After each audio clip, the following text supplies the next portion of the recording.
Hi, my name is Jude, and if you ask me, the best professional wrestling matches are ones that are driven by story and character. And in the big fantasy land of world wrestling entertainment, it's not uncommon for two pro wrestlers that have compelling, larger-than-life character to get locked into a rivalry.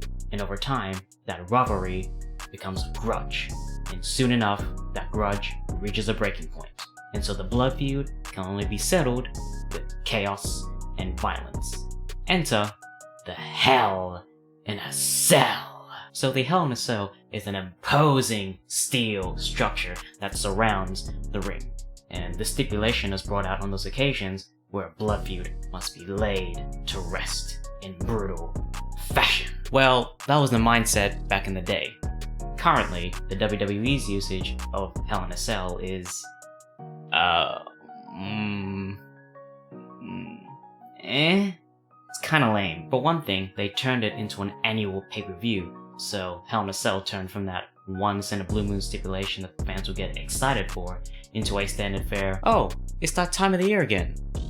It's time for Hell in a Cell, I guess. So the excitement for Hell in a Cell matches severely diminished as time went on. Secondly, WWE programming is now PG, so they're sort of limited in what kind of vicious content they can put out compared to the TV-14 rating they had back in the day. But even with these 2 points in consideration, you can still put out a great Hell in a Cell match that promises entertaining and violent action, so long as you utilize the elements of story and character effectively. Going back to the first point of Hell in a Cell now being an annual pay-per-view, WWE is aware that they're gonna have a Hell in a Cell match once every year, so they can easily plan out a compelling story with two intriguing characters and have the intensity of their rivalry build up just in time for the upcoming Hell in a Cell pay-per-view. And going back to the second point of the PG classification, you're not completely limited by the PG rating. There are many movies, TV shows, and other forms of entertainment out there that work within the confines of PG, but they still put out ferocious action, fueled by story and character that is engaging and appropriate for children, teenagers, and adults. So really, it shouldn't be any different for the WWE. But, unfortunately, WWE currently produce horrendous characters with boring, cringeworthy stories. And because of that, we get really disappointing matches, and even worse, Hell in a Cell matches every year that are really, really underwhelming. Just like the Cell matches that we got in the Hell in a Cell pay-per-view last Sunday. So the Hell in a Cell pay-per-view last Sunday that had two Hell in a Cell matches and the wrestlers involved. In those matches, they were in this sort of standard generic rivalry. They had some pay-per-view matches beforehand, and it felt like at this point the creative team was like, okay, these guys and gals, they've had matches before, they're gonna have another match, but it needs to be different, it needs to look different, so, oh yeah, Hell in a Cell is coming up, and these guys and gals have been in regular singles matches, so how about for the next match, it's gonna be inside Hell in a Cell. Does the rivalry beg for a Hell in a Cell? Not really, but hey, at least it's different. Cool! Great job, everybody. Let's go get lunch. And while the wrestlers involved did the very best with what they had, it could have been so much more if top quality story and character was present. But unfortunately, WWE is incompetent now in putting out quality content for the fans. However, there has been one Hell in a Cell match within this era of WWE PG, which in my opinion was great. It contained the unhinged violence that Hell in a Cell promises, while also giving us captivating story and character. And that match was the Hell in a Cell match in 2015 between The Undertaker and Brock Lesnar. So, I want to talk about it. But before we get into the match, I want to talk about the pro wrestlers involved in the match. On one side, you have The Undertaker, who is this undead goth being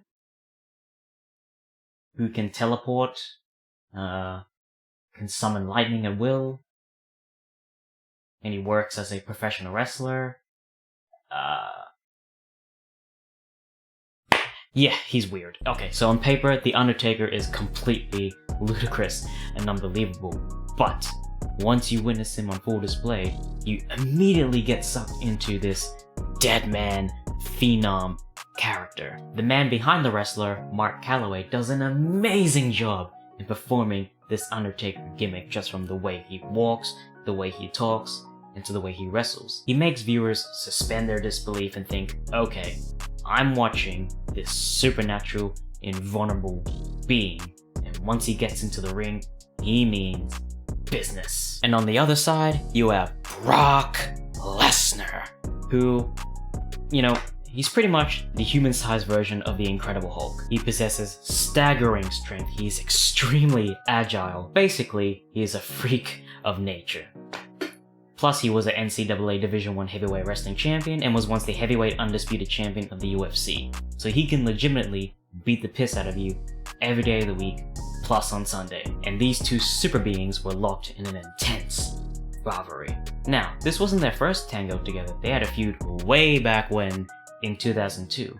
And that was when The Undertaker wasn't this dead man persona, he was the American badass. Yeah, at one point The Undertaker wasn't this undead zombie, he was a human, pissed off, tough as nails Texan who rode around on a murder bike. I mean, yeah, it looked cool, but the transition from undead zombie to human dude from Texas was, yeah, wrestling's dumb, but fun. Dumb. So the feud in 2002 was really good, and it ended, ironically, in a Hell in a Cell match. The match was really good, it was amazing, it was violent, and the young Brock Lesnar got the convincing win, and essentially won the feud. Fast forward 12 years later, now the two men lock horns once again. But this time, The Undertaker is now adopting his dead man persona, which, in anime terms, is his most powerful form. So the second rivalry began with a match at WrestleMania 30, and the story going into this match was The Undertaker is undefeated at WrestleMania. He has 21 victories and 0 losses. Can Brock Lesnar, the Beast Incarnate, will he finally be the one to defeat The Undertaker at WrestleMania? So the match they had was, well, boring, to be honest. It didn't help that mere minutes into the match, The Undertaker suffered a bad concussion. It was really bad, so Brock Lesnar, who's not the best in-ring wrestler, had to carry around a 6'10", 299-pound man concussed out of his mind in a long wrestling match for like another 20 minutes or so. So after a long, dull match, Brock Lesnar hit The Undertaker with his big finishing move, the F5, for a third time, and he went for the pin. The ref counted 1, 2, 3! Brock Lesnar defeated The Undertaker. He did the impossible. He ended Undertaker's undefeated streak at WrestleMania. The fans were genuinely shocked that it happened, and understandably pissed off that it happened. No one wanted to see The Undertaker's streak to win, and of all people to end it, WWE decided to go with a part-time wrestler, rather than one of the current full-time wrestlers who could have used that big win to elevate their own stock in the company and carry the WWE years down the road as its flagship name. But either way, what happened in real life happened. So after that point, The Undertaker disappeared. And on the Monday Night Raw show after WrestleMania 30, Brock Lesnar and his advocate, Paul Heyman, came out and they just gloated about Brock Lesnar's big win at WrestleMania. Heyman would go on and on and on about how Lesnar dominated the Phenom at WrestleMania and came up with a new moniker for Brock Lesnar: Eat, Sleep, Break the Streak. And from then on, Brock Lesnar went on this dominant run. He just crushed everyone in his wake, all the while bragging about how he conquered the undefeated streak at WrestleMania. He even made a t-shirt out of it and made a lot of money, all at the expense of the dead man. Fast forward 15 months later, and The Undertaker made his big return at the Battleground pay-per-view in 2015, interfering in the WWE World title match involving Brock Lesnar. He confronted Brock Lesnar and just BAM! Kicked him right in the penis, costing Lesnar his title match and rekindling their rivalry. They had a huge brawl in the Raw show after Battleground, and it led to the entire WWE locker room rushing out and just trying to pull these two mega titans apart. And then a big rematch was set at the next pay-per-view, SummerSlam, with the story now advancing to Undertaker seeking vengeance for his loss at WrestleMania, and now Brock Lesnar seeking vengeance against The Undertaker for screwing him out of the WWE title match at Battleground. So this SummerSlam match was, fairly better than the WrestleMania match, but it still wasn't really anything to write home about. Although there was a funny moment where Brock and Taker started laughing at each other, which it was actually really funny watching it for the first time, and it created a wrestling meme that would stand the test of time. But in the final sequence, things went awry. Brock Lesnar locked Taker in the Kimura lock and just started wrenching at his arm, but The Undertaker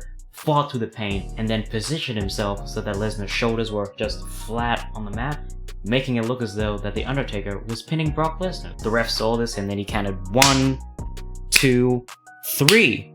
However, while the referee was making the count, Taker was actually tapping out to the Kimura lock using his free hand, but seeing as how his free hand was on the other side, the ref couldn't see it. However, the timekeeper saw The Undertaker tapping out, so he rang the bell, essentially ending the match in Brock's favor. The referee gets up and starts yelling at the timekeeper, being like, "I didn't call for the match to end! Why'd you ring the bell?" Meanwhile, Brock Lesnar let go of The Undertaker and just started celebrating in victory because he heard the bell ringing. But then he sees the ref arguing with the timekeeper, then suddenly gets all confused. While all this is happening, Taker recovers, and then he just, boom, hits Lesnar with a big low blow while the referee isn't looking. Taker then grabs Brock and then locks him in his submission move, the Hell's Gate. Brock tries to fight out of it, but The Undertaker's vice grip is just too powerful to break out of. Eventually, the ref notices the action and turns his attention back towards the match. Taker just squeezes and squeezes his vice grip on tighter and tighter until eventually Lesnar passes out to the Hell's Gate, but not before he flips the bird to The Undertaker. So now the two men are 1-1. Although the finish of the match was really weird. I mean, the referee and timekeeper discrepancy, that was all muddy, but the really weird thing was that The Undertaker pretty much cheated to win, but yet he was the hero going into this feud. That was really weird. I guess they came up with the screwy finish as an excuse to set up a rubber match, which they did. One more match, but this time it'll be inside Hell in a Cell, and it's going to main event the next upcoming pay-per-view, Hell in a Cell, with the story now escalating to these two kaiju titans seeking to destroy each other one last time. Whew. That was a long diatribe, but now it's finally done. Now we can finally get into their Hell in a Cell match. So let's talk about it.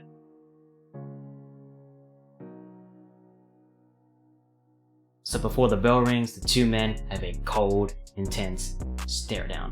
Taker does his little cutthroat taunt thing, and then Brock just laughs it off, because he's used to seeing The Undertaker do this intimidation tactic on him many times before. Both men retreat to their corners, fists up, ready for a fight. The bell rings, officially starting the match, and the two men start sizing each other up, and then BAM! Eventually get into a brawl. When Lesnar starts to get the upper hand, Taker fires back and brings it back down to a balanced standing. When The Undertaker gets the upper hand, Brock fires up and then brings it back down as well, establishing the story that these two mega titans are equals in power level. The brawl spills to the outside, and eventually Taker just shoves Brock headfirst into the ring post, causing Lesnar to bleed from the top of his head. He got busted open hard way, brother. The early blood spot emphasizes the grudge between these two men and how badly they want to hurt each other. This story element is further evident when Taker immediately takes advantage of Lesnar's open cut and then just starts BAM! Throwing hard rights into the blood wound. Lesnar falls back hard with every right hand to his face, looking all dazed and confused. It was really cool. Brock did a really good job at selling the violence, showing that no matter how big or how strong you are, an open cut will mess you up. Taker kicks the crap out of Lesnar some more, and then eventually he grabs a steel chair from underneath the ring, highlighting the brutality that is about to come. Taker throws Lesnar back into the ring, and then he goes for the steel chair, but then Brock gets back up and then takes down Taker with a big spine buster, giving himself some breathing room. Brock slowly gets to his feet, and he notices the steel chair. He picks up the steel chair and then just starts BAM! Just attacking Taker with vicious chair shots. These aren't soft pity patter shots either. These are just like BAM! BAM! bam, like he's swinging a baseball bat. However, after a couple of chair shots, Brock just collapses into the closest corner that he can find, the blood loss from his head just sapping his energy. This leads to a WWE medic to rush into the ring and start cleaning Brock's head wound. The crowd start booing at the medic real hard for interfering in the match, and I did too when I was watching this for the first time. I thought the medic really just killed the pace of the match, but you know, he was trying to do his job, I guess. After the medic cleans the wound, Brock gets back up, grabs the steel chair, and then continues his assault on The Undertaker. Just more vicious chair shots. Bam! Bam! At one point, Lesnar shoves his foot right into Taker's neck while he's down, really showing off the hatred that he has for the dead man that's been building up the past several weeks. Brock whips The Undertaker headfirst into the cell wall, and then he sees his MMA glove, slowly takes it off his right hand, goes up to Taker, and then BAM! Throws a convincing hard right to Taker's head, causing The Undertaker to bleed from the head as well. Brock goes to suplex The Undertaker on the outside, but then Taker fires back and then reverses the suplex into his zone, bringing the match back to his favor. Taker throws Lesnar into the ring, and then we get a really sick spot in the match. I really like the spot. It was really cool. Taker grabs the steel chair, wedges it on top of Lesnar's neck, grabs Brock, and then just boom! Shoves Lesnar down onto the mat hard, essentially dropping Lesnar's throat onto the top of the chair. That was an amazing spot. It was super violent, really badass, and really dialed up the violence of this match up by 11. Taker then does his little eye roll gimmick to the camera, showing off how really scary he is. He's a big scary man. He then goes to the pin. The ref counts 1, 2, but then Brock kicks out at 2. The relentless fight continues. Taker beats up on Lesnar some more, just grabs his nose and just starts wrenching it really hard, just unleashing malice onto his arch rival. Taker then grabs Brock, whips him into the corner, goes for a clothesline, but then Brock ducks out of the way, grabs Taker by the waist, and then boom! Hits him with a quick German suplex. Brock then takes Undertaker to Suplex City. Biatch! Just German suplex, German suplex, German suplex, bringing the match back into his favor. Lesnar eventually goes for his big finishing move, the F5, and he hits it successfully. He goes to the pin, the ref counts 1, 2, but then Taker kicks out at 2.5. This really pisses off Brock, and then he grabs the steel chair to commit some more violence. But then, the WWE medic rushes back in again, and he, along with the referee, back Brock away from The Undertaker, imploring that they need to clean off his blood wound. The crowd, like myself when I was watching this for the first time, got really pissed that the WWE medic interfered for a second time. However, this leads to a really awesome spot. As the officials are backing Brock Lesnar away, he decides that he's had enough of the WWE medic. He grabs the guy and then just boom! Shoves him out of camera sight into outer space. I popped huge for this spot, and the crowd did as well. It really elevated our enjoyment for the match, and it further emphasized that story element that Brock is so hell-bent on inflicting unadulterated pain onto the dead man, and he will not let anyone or anything stand in his way, even a WWE official. Lesnar grabs Taker and then boom! Hits him with another F5. He goes for the cover, 1, 2, but then Taker kicks out again at 2.5. We get a nice shot of Lesnar looking just bewildered at the fact that Undertaker kicked out of his big finishing move twice. Then Brock goes to the outside, grabs the steel steps, and then yeets it into the ring, telling us that the violence is gonna pick up even more. Lesnar grabs the steel steps and then boom! Rams it into Taker's head, dropping the dead man hard. He goes for the cover again, 1, 2, but then Taker kicks out again at 2.5. Brock at this point is looking really pissed off. Brock grabs the steel steps, raises it over his head, and he's about to smash it onto The Undertaker, but the dead man quickly ducks out of the way, causing the steel steps to just BAM! Smash into the ring canvas hard. The sound of the impact just reverberates throughout the arena, essentially making the viewers think, oh man, what would have happened if those steel steps actually connected to the Phenom? Lesnar goes for another attack with the steel steps, but then Taker, boom! Kicks the steps out of the way, sending Lesnar crashing down along with them. Taker then grabs Brock and then locks in his submission finisher, the Hell's Gate. Taker just wrenches the hold as hard as he can, mustering all of his strength to make the Beast Incarnate tap out. And it looks like he's about to. However, Brock escapes the submission by just unleashing some vicious hammer fist strikes. And once he is free, Brock gets up and proceeds to beat the piss out of Taker, unleashes a volley of hard rights, lefts, and over and over and over again. Eventually, Brock crumbles to the floor in exhaustion. That was cool. It was a really cool sequence. It was slow, but it was a steady pace, and it was engaging and violent. As Brock recovers from the exhaustion, he notices something unusual in the ring.